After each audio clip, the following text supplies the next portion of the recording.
Hello, Internet. Welcome to Meat Life Live. This is for lack of a better word, a talk show in the age of COVID and Zoom and all of these things that we have to do to connect with each other. We would normally be hosting this event outdoors in front of real people, cooking real hamburgers for everyone. But unfortunately, because of social distancing and everything that's going on, we are conducting this over the interwebs. So we have a very illustrious guest today. To me, to my mind, the greatest authority on hamburgers on planet Earth. Ladies and gentlemen, George Motz. How you doing, George? Thanks for having me. How you doing? So, George, I've known you probably about almost 2 decades at this point. That's true. You are, for the lack of a better term, the world's leading authority on hamburgers. You're a burger scholar, but really you're a filmmaker, a food writer, the organizer of the Food Film Festival, and just a genuine authority on all things food, but especially hamburgers. Thank you. So we also have, all the way from Dusseldorf, Germany, we have Alex. I'm sorry, what am I saying? I'm looking at the wrong thing here. We have Nils Wild, one of the founders of the Ottawald Grill Company. And Ottawald is actually the presenters of this show, almost the way that Gillette presented boxing in the 50s. Ottawald Grill, to me, is the best way that you can cook a steak at home. If you love the steakhouse steak experience, if you love the way that those hamburgers come off the grill at Pete Luger's, if you love rib steaks and ribeyes and porterhouse steaks, seared, swimming in butter, perfectly rare, edge to edge, this is the device that will get you there. Nils, give us a brief description of this device. I think a lot of the audience have probably heard of it, but there's probably a few stragglers out there that haven't quite caught up to the Ottawald wave. Yeah, thanks for the kind introduction. Hello, everybody. So there's not much to add. So what we have here and what George has in front of him is basically different models of our auto grill. And what we designed the auto grill for is exactly what you said, Nick. So we wanted to bring the performance of steakhouse broilers to private households, and we basically put all the power you get from a Montague or a South Bend into a device the size of a toaster oven. And tell the audience this runs off propane, so it's really for outdoor cooking, correct? Yes, that's right. So we built this running on propane or butane propane mixture. So it's a perfect outdoor device. You can basically take it anywhere, take it tailgating with you, or even operate or run your food truck operation on it. So when I was first exposed to this grill, I cooked a couple of ribeyes on a roof in New York City, and I could not believe what it was actually doing to the meat in terms of getting that Maillard reaction, caramelizing, browning, getting you that edge-to-edge grill. So I thought to myself, George Motz is the man to try this for hamburgers, because we know he cooks steaks great.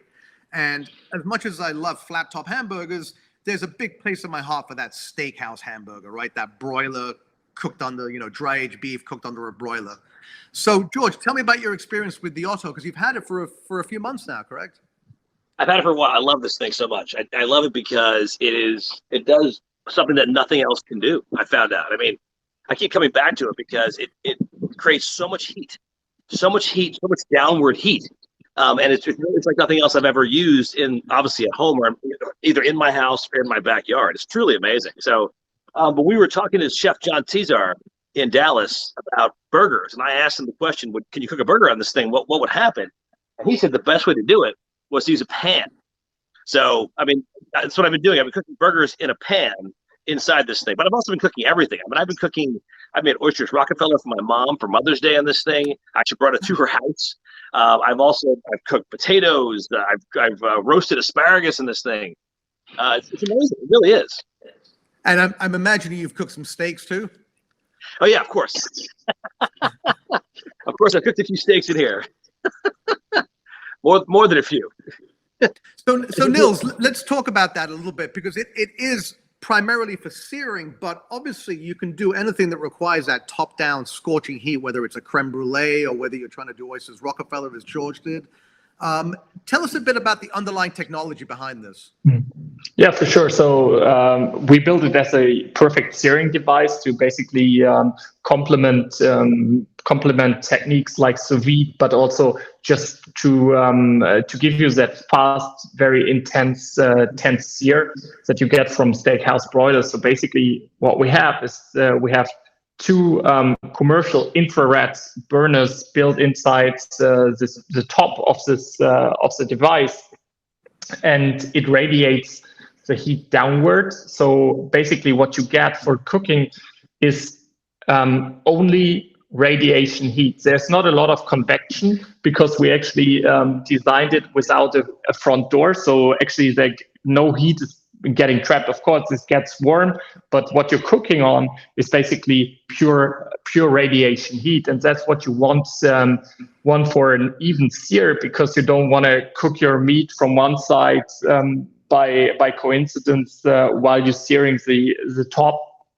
So basically these two units each reach over 1,500 degrees Fahrenheit. So that's more than enough heat that you need to get instant Maillard reaction going on any meat surface that you can think of. I mean, George just touched upon on it briefly. So what you can cook everything that has that you need a nice sear on. For example, steak, of course, ribeye comes to mind, but also other steak cuts like hanging tender. I feel is like the perfect cut for it. But also fish like cod and anything that you would get basically on a steakhouse menu. So George, it looks like you have a grinder there, and it looks like you have a large piece of beef. What's going on exactly? This is my home grinder. I don't have a real grinder. I have a grinder attachment for my stand mixer, which is, does the trick actually. For I'm small orders, small burger orders. This works perfectly. Yeah. So, you want to start making a burger? Are we gonna? Yeah, I'd love. I mean, as much as it's going to be torture for everyone but you, we want to see you do it. So I'm starting with a ribeye. That's a beautiful. I think it's about a pound and a half ribeye right there. Wow. This will make about two or three good sized burgers. A pound and maybe a pound and a third. And I would normally use ribeye. I mean, you should normally use ribeye. It's probably best to use a chuck steak if you're doing some grinding, because then chuck has perfect marbling. Chuck is great for making burgers because if you grind it twice, like I'm going to, it actually has the perfect amount of fat to lean ratio. Ribeye actually has way more fat, as we all know, and a slightly more flavorful cut that's closer to the loin end of the animal. So I like to use a ribeye. I'm really living it up. And if you're really going crazy, find yourself a dry aged ribeye, and the flavor is insane. This is a regular wet aged ribeye I bought. But it still does evoke the steakhouse burger where they're using better cuts of beef, dry aged trim, and so forth. No question about it. If you take a chuck and grind it up, you're going to end up with a perfectly balanced fat to lean ratio pretty much every single time. Right. And it's a little bit more difficult with this, but this is more a professional, for a steakhouse burger. Exactly. So I'm going to start grinding over here. You guys can talk. Great. So I'm going to start cutting it up. So Nils, tell us a bit about the company, and let's also talk about the new thing that you have on the horizon, because that's also pretty exciting and really, I think, has revolutionized the grilling industry in the same way that this revolutionized the steak industry. Yeah, thank you. So what we set out to do 5 years ago was basically Alex, my dad, my sister-in-law Julia, and I. We basically set out to revolutionize grilling niche by niche. And what we meant is, like, we looked at different appliances available or grill types available, and we thought that some of the categories just deserved a little bit better. And we started with the category where we felt that you can probably do the most do the best job or create the fastest improvement, and that was for us building a really high performance broiler for everything that needs a quick sear. So we came up with the auto grill, and basically we started it or kickstarted it in 2016. And from then, we basically built a company around this product. We have launched several models. So what George is today cooking on is the Auto Lite. It's a version of basically the same technology as in the Auto Grill, but we stripped it out. We stripped it of some features which we think are nice to have, but probably not essential, like the stageless height adjustment or the separate burner control.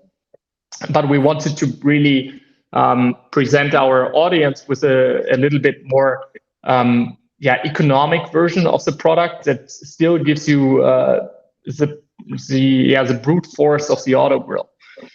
And what you mentioned just now is we have also looked at other categories. And last week or on Saturday, our second Kickstarter campaign closed, where we took on gas grilling, because we also thought that the whole category of gas grills deserves a little bit of a makeover, because what we saw, especially in the US, it's a little bit different from here over here in Europe.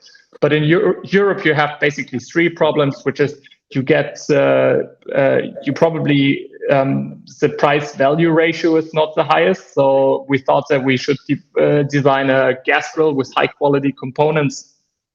And then we thought, and this holds for both the Europe and the US, we thought we should bring state of the art tech to gas grilling. So what we built with the Auto platform, or the G32, which is at the heart of the Auto platform, we built an embedded product, which basically built into a gas grill a microcontroller unit, which links the different thermometers for cooking temperatures and for meat probe temperatures to a microcontroller unit, which communicates to your smartphone. So you're always, during your cook, you're pretty much up to date about everything what's going on in your grill, and helps you to deliver perfect results in every single cook. And from that, actually, we thought, okay, now we have all the sensors already built into the grill, and we have an interface to a smartphone. So how can we even make it more convenient and also automate a little bit cooking? Because if you're thinking about long jobs like brisket, for example, that it's just taking a lot of time, and I mean, you don't want to be sitting your grill at all the time. So we built into the grill thermostatic controls. So basically, the grill in our smart version can regulate itself. So you set temperatures, and the grill will set the temperature according to a recipe or the temperatures you put in on a smartphone, which actually gives you even more intricate control of your grill. And that was the second thing. And the third thing that we finished it off was inspired by the auto kitchen idea that we learned about on our trips to the US, where we saw a lot of fantastic auto kitchens. But I mean, we're still a small company, and we are too poor to finance the whole auto kitchen. So we thought, okay, let's design a modular auto kitchen, which you can grow step by step. And basically, what we designed is a system where you can go module by module. So you can buy a grill module in different widths. So we have 32 inches, we have 16 inches as grill or cooker units, and then we have storage modules and built-in appliance modules for the auto kitchen idea. And you can basically design your kitchen on the go whenever your needs change. So sorry to cut you off. It looks like George has his hamburger ready. Yeah, I've ground it. So what I did was I usually grind twice. That actually it enables the fat and the lean ratio to blend a little better. Sometimes people say, oh, you should only grind once, but you really shouldn't. You really should grind twice, especially if you're making hamburgers, because you want to make sure that that the fat is evenly distributed through the lean portion of your hamburger. Otherwise, it won't taste the same. It won't taste. It'll actually fall apart if you don't. So, what I've done. Are you back to me again? Ready? Yes, yes. Please, What I've if you're done- going to cook a hamburger, we don't want to stand in the way of this. Exactly. Now I'm also hungry, by the way. Sorry. Well, So what I so did, are we, right? I learned this from Right, John Nils? Tizar. He said, "Get the pan nice and hot inside the auto." So, So you're preheating the pan? I'm preheating the pan, yeah, which is right now kicking back at, if you see that, it's 521 degrees Fahrenheit right now. That's Which just is downward more heat. than enough. That's more than enough. It's a bit too much, actually. And by the way, this is on the lowest setting on the auto. The lowest setting on the auto. It's only been in there for maybe 5 minutes. It's incredible. So do you heat the pan up you heat it up for a substantial amount of time and then just drop the patty in? Exactly. So I'm going to do that right now. So the first thing I do is when I'm making a patty, I take the meat and I form it into patty. But I do a fairly unique, or actually, which is a steakhouse method, where you use a food ring. Basically, a food ring like this. See that? And you actually press it into the ring gently to make a perfectly round burger with sides that have integrity, straight up and down sides. Right. So while you make your patty, let's go back to Nils for a sec. So Nils, you mentioned that you're a small company. The first campaign was a Kickstarter campaign. It did very well, but the next one that just finished on Saturday, am I right? Yes. Tell us about that, because it's a pretty incredible story. Yeah, so the first campaign was already, to us, it was really successful. I mean, by our standards, we raised around $500,000 in our first campaign, which actually enabled us to ramp up production and get going with our project. And I think we delivered what we promised to all of our backers. And for the second campaign, we said, okay, let's aim for the same, but if we even can top it up a little bit, that would be great, because also, we have now a larger audience. And so what we came in with this project was 5 million in funding. So that actually, so that was actually, for us, it was really overwhelming. I mean, but I think you need to reiterate that you raised $5 million for your new gas grill. Yeah, that's got to be some kind of record it's got to be all kinds of records, no? Yeah, it's all kinds. I mean, for us, it's now. I mean, after day one, basically on day one, we raised about $1 million in funding, or even in US dollars, it's even more. So from that day on, I mean, we've been basically busy ramping up production. But along the way, we actually broke a couple of records. So I think we're on Kickstarter. We are the #1 food project that has ever been launched on Kickstarter, and we are with a grill. I mean, we're among the top 30 projects ever launched on Kickstarter. So that's to us, it was really, it was really overwhelming. But a lot of that obviously is based on the response that you had from your customers of the original grill.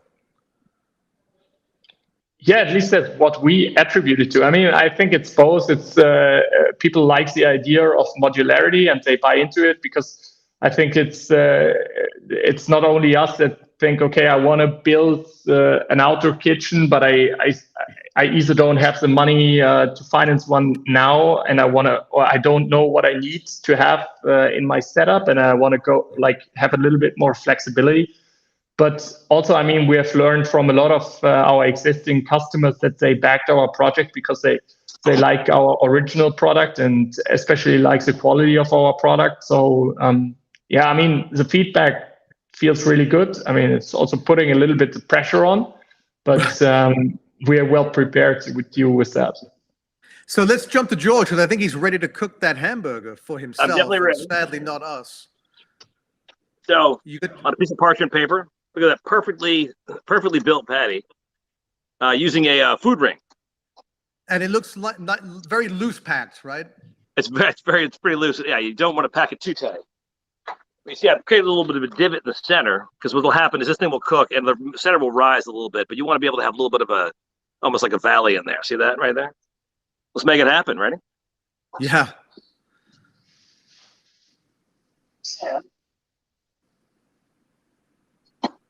Pan is kicking back at, yeah, it's perfect. It's right about, look at that. Right at 500 degrees. Yeah. See that? And you have the That's top thing set. What's the top setting at? You have It's that at the set lowest low? setting. The low So setting, yeah. Nils, what would that be approximately at surface temperature, you think? It's I mean, you mean in directly at the burner? Yeah, yeah. I mean, if you have it on the lowest setting, you're not On the putting out lowest setting. But Yeah, yeah, the lowest setting, I mean, it's probably around 450, 400, something like that. So what that's I'll do actually right now, perfect. but my surface read temperature is closer to 550 actually. Mm. Crank it up. I've gone up to that. What's the second setting, Nils? What's that? In 750? terms of Fahrenheit, yeah, it's probably it depends on the height, because I mean, that's what you we have a diagram that actually shows it a little bit better. But the tricky thing about infrared heat is that you need to take into account different factors when you're measuring temperature, or talking about temperatures is exactly as George said. It's like distance from the burner, and then it's basically the setting. So you have two ways to play with temperature. So, but I think it's on the lowest setting, and the second setting on the burner control is probably around like 700 to 750. I don't know if you saw that, but I forgot to salt, which is stupid. I just added some salt now, but it should be fine. The nice thing about making a pan, by the way, I couldn't have done that if it was on the straight grill grate. But because it's in the pan, and what's going to happen is the fat's going to render out, and it's going to cause it to basically cook in its own fat. But basically, it's like a hamburger confit. So the salt can be a little bit late, like I just did. So how long do you cook it for, George? You're probably going for a medium rare, right? Not very long at all. I have it on the second highest setting right now, just to get a good sear going.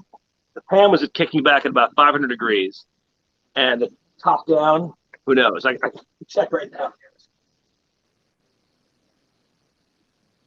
Yeah, this will be very fast. But I'm going to wait. So Nils, you must be. I mean, obviously, it must be great to have a guy like George cooking hamburgers on your grill. But you've had a lot of chefs that have been exposed to this and just have just fallen in love with the thing, right? Like John Tizar, for example. Yeah, I mean, we have had a lot of, especially in the States, where probably people are also more familiar with steakhouses, and especially like professionals, they're more exposed to the technology that's being used in steakhouse kitchens. So we have had an overwhelming response. I mean, we talked to a lot of different professionals, and everybody that we sent a grill to absolutely fell in love with it, because I mean, to us, that's I mean, what we built the thing for, and the feedbacks that we've received is basically that they can take their kitchen home, or also to events. And I know from John that he's actually taking it for a lot of events that he's participating in. So we have he cooked on it at LA Food and Wine and Pebble Beach, and that actually helps him to present people with the food that they would otherwise have to go to Dallas or to one of his steakhouses that he now opens up to. Yeah. Right. So George, how are we looking there? You're pretty good. Give me 20 seconds. I'm going to pull this thing out and take a look. Should we have a countdown clock? I didn't time it at all. To me, it's all, most chefs just, you're looking at it. I'm not a baker. I mean, you've cooked so many hamburgers. You just know what you're looking for. Here you go. So this is, wow. That's a good sear on top there as well. You can see the smoke billowing off that thing. Yeah, and of course, obviously, the higher heat you can cook, obviously the juicier and the more rare it can stay in the center. But this gives you the kind of steakhouse burger that you get at like Pisa Luger's or Smith & Wollensky. Unquestionably. I mean, this is unquestionably, because you're using the technology they would use in a steakhouse to make a steak, or obviously to make a steakhouse burger. It's the same technology. We also Oh, talked that's- last time about Cassell's in Los Angeles, one of the great American hamburgers, who actually cook in a very similar way. No. This is true. Yeah, one of the best ways to make a hamburger for sure. There are a bunch of steakhouses that started making hamburgers that became known for hamburgers, and they were cooking them this way. And people would say, "Wow, that tastes like a steak." I'm like, well, because it's cooked like a steak. Yeah, it's actually a nice texture play for a hamburger, right? Because you get this nice crunch on top, and Look at that you crunch. still Look at get that. this hamburger mouthfeel. So I'm gonna actually turn it over. So you just flip it. You don't have a spatula with you, George? No, you don't need to smash it. Oh, it's fell apart.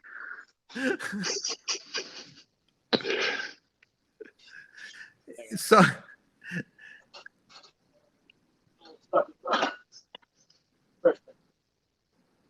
you okay there, George? All good. It's all good. So you flipped it, First, and then first burger of the day. now you don't cook it as much on the flip side, correct? What's that? Do you cook it as long on the flip side or not? Oh yeah, definitely. So you're really using the heat. You're using the top heat to cook it as much as possible. Yeah, as much as possible. It really is. It's a top-down cooker. But the nice thing about the pan is that it starts the process. If you're cooking a steak, I mean, there's not a whole lot of obviously heat underneath the grill. There's a bunch of heat, but not enough. All the radiant heat is actually really causing the cooking process to happen. Right. Right. But with the pan, you actually already start with a 500-degree plancha. That's going to start the process right away. It actually helps cook it faster. But I could put this thing on the grill grate, but it would be different. I don't think it would be the same. I think with a burger, you have to put it in a pan. You'd lose a lot of that succulence. So Nils, tell us about the G32, the new platform, when that will be available, because the campaign ended, correct? The campaign ended on Saturday, but we are still running a pre-sale on our website for the new products. And also this, like what I have here with me, is actually a new product that we're about to launch on the US market. It's basically our auto grill, but what we added is basically a drawer for the grill grate, so that you get a little bit more convenience when you're cooking, especially if you're cooking for or catering to larger parties. It actually makes it easier to maneuver your steaks, because you don't have to take care of the grill grate and use tongs to flip it. So you actually it remains in the same position, and you get a little bit more probably a little bit more control. So that's what we launched, and basically the G32 we're going to deliver from November onwards, so right in time for Christmas. So what's happened with the original Otto is that you have refined it over time. You've made a lighter version, but is this considered the Pro version? So this is the Pro version. So we have now 3 versions. We have the light version, we have the regular version, which is basically the same one, but without the drawer. And then we have now the Pro version. But what we designed our auto grill for is basically we're doing refinements over time, but we don't believe in versioning our product. So because we put a lot of thought into developing it. But of course, there are things that you can do better. But we also want to make sure that if we release an upgrade such as the grill grate drawer, that you can basically buy that for an earlier model, and that it would still fit. So that's one of our design concepts. So we always think in terms of modularity, and not excluding somebody with an older version of the grill from any of the benefits that we release along the way. Let's jump to George, because it looks like the burgers. That was so quick, George. We didn't even see the cheese melt. Well, the cheese. Well, the nice thing about a top-down cooker is that the cheese melts instantly. And it's also great. You think about American cheese is a great melty cheese, and it will melt. You could get it hot in the sun, it would melt, obviously. But other cheeses don't melt so fast, like Gouda or cheddar. Not that you'd use those things, but if you do want to use cheddar, if you feel the need to use cheddar, this thing is perfect for that. Because keep in mind that if you try to melt cheese that won't melt, and any kind of flat top or grill, you're actually overcooking the burger just trying to compensate for the melted cheese. But with this thing, everything is happening so fast, and it's so much heat, so much downward heat, that the cheese melts instantly. So it's really great for that. I would say for making cheeseburgers, especially when it comes to cheese, it's perfect. So can I take a bite now? I'm starving. Yes, please. I mean, we're going to live vicariously through you. There's nothing on here, by the way. All it is meat, salt, 2 slices of American cheese, a piece of raw onion on a Martin's potato roll. So this is a classic steakhouse burger, really. Oh. Oh, good. Hey, Nils, is this killing you as much as it's killing me? Well, it's dinner time. It's dinner time in Germany, so don't blame me. So, Nils, very quickly, just tell us the rundown on the line, the prices, availability. Yeah, so basically the auto grill goes for $9.99, and the Auto Grill Pro.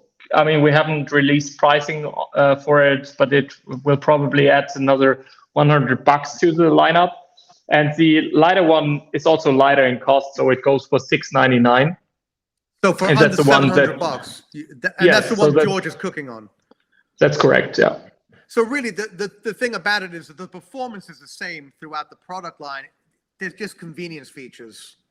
Yeah, it's convenient, really. A little bit of versatility, because also what we have in the Auto Grill, what the Auto Light doesn't have, is basically you have separate controls for the two burner setups. So you can basically run one burner in a turn-on setting while you crank up the heat on the other one, which might come in handy if you like want to prepare steaks with different doneness, or if you cook steaks or cuts with where you have 2 different cuts combined, such as a T-bone or a porterhouse, where of course you have 2 different cuts joined in one cut, and these might have different temperature requirements. So you could cook the porterhouse, you could cook the fillet on one side, slightly lower temperature, and cook the New York strip side at full bore, which of course is the problem with that cut, right? It's almost like the roast chicken dilemma, when you overcook the white meat to not undercook the dark meat and so forth. With basically, I would probably start a little bit differently. I would actually probably might even leave off one of the 2 burners and first cook the strip steak to, like, if you're doing a reverse sear, I believe a lot in reverse searing, and then you can basically bring the strip steak up to or closer to the desired core, and then you can basically crank up the heat on the other burner, and then basically do. I mean, you won't get it black and blue in the same if you're cooking a porterhouse, but you can definitely go rarer on the fillet side, and that's what I would probably do or aim for. George, tell us about the steaks you cooked, but I understand you also tried the pizza stone out. Say it again. Sorry. What? Tell us about the steaks you cooked on the Auto, but you also used the pizza stone, correct? I've not used the pizza stone yet. I have not tried that. I'm sure it's fantastic. I put a piece of pita. I put like a Greek pita in there and covered with cheese. But it's a very, I mean, for what you'd think of as sort of a one-trick pony, it's actually a very versatile one-trick pony. And I've done a lot of things in this. I've cooked everything. I mean, vegetables, fresh vegetables, potatoes. I've sautéed onions in a pan in this thing. That's just because I could, It's really great for. It's also great for pancakes. What's you that? cook pancakes on it? Yeah, I mean, you can do it. It works the same way as George cooks the burger. So that's what I often do. It's like German pancakes. They're a little bit. They have a wider diameter than American ones. But basically, I use a cast iron pan, and then the top down heat actually helps me to give it a nice bake. So it actually bakes pretty high. So that's you get pretty a rise handy out of it. Yeah.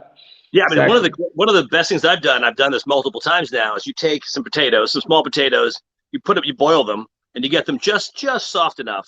You throw them in the pan with some butter and some onions, and stir it up in the Auto. And 5 minutes later, you have perfectly crispy potatoes. It's amazing. It's like a perfect steakhouse hash brown right there. Exactly. I should make that. Yeah, use it for bone marrow. Yeah, it's a good idea.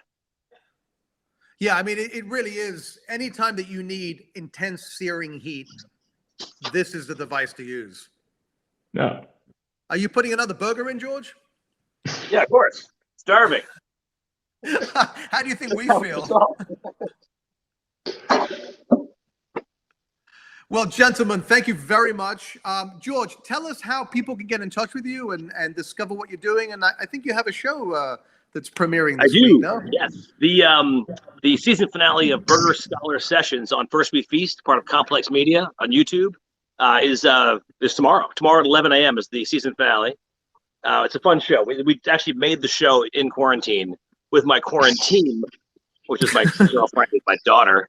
My daughter actually operated one of the cameras, and my girlfriend became the food stylist and everything else. It's another family operation. Instagram. And then how can we follow Motzburger and GeorgeMotz.com. Say that one more time because I spoke over you. Sorry. I apologize. The best way to find me is GeorgeMotz.com or Motzburger on Instagram. Excellent. Nils, tell us about how people can get in touch with Ottowild if they want more information on the products or if they want to follow you along. You have a very robust social media presence and a really robust community around that, right? People, the way that we've been doing, exchanging recipes, sharing recipes, and so forth.